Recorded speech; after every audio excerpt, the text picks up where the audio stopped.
Feeding time at Phil Beach. Maybe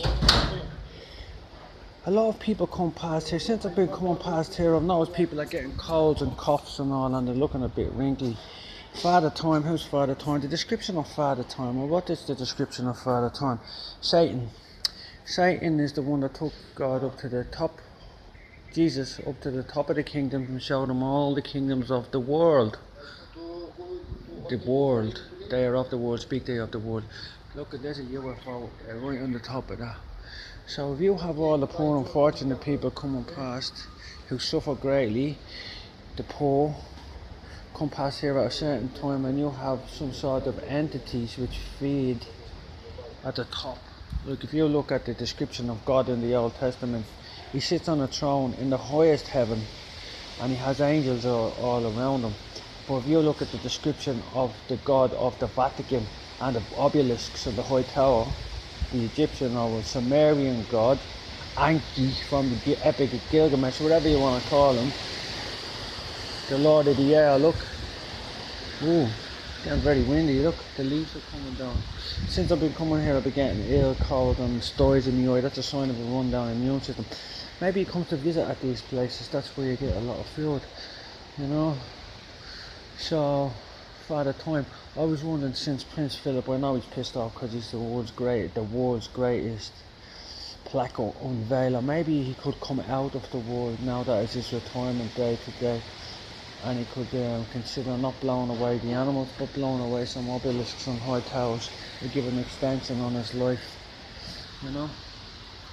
Look, the description, watch the Michelangelo one where the old man, God, Adam was made in the image of God.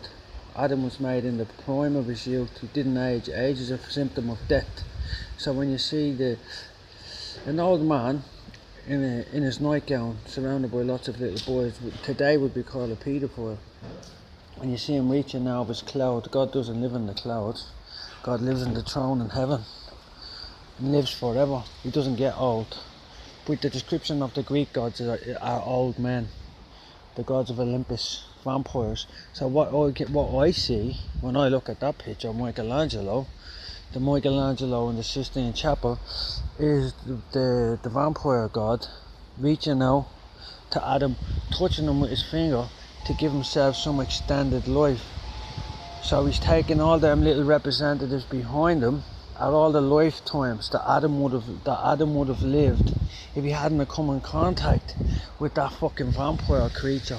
So them little boys have a dual representation, you know. They represent the fact that he's a paedophile, kiddie fiddler, plus he's taking away all of the life for spans of Adam, you know. That's what I'm talking about.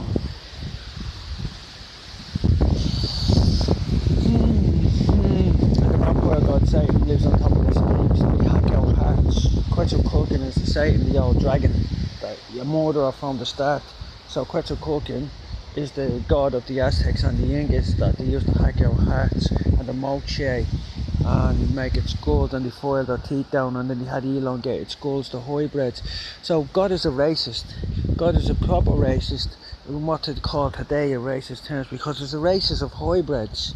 And God commanded that you destroy them because they're filth and they're scum, and the genetic, they polluted the Lord's inheritance, because you are God's most valued inheritance and he loves you the most. Of everything that's in creation, stars, anything you can see that's created by God, he loves you more than that. That's what God says about it. But if you go into the Catholic Church, they tell you you're no good, you're this, you're that. You have to acknowledge that you're a sinner, and God and Jesus will forgive you. And you can see up there's a couple of gargoyles up there, look, just beneath the UFO.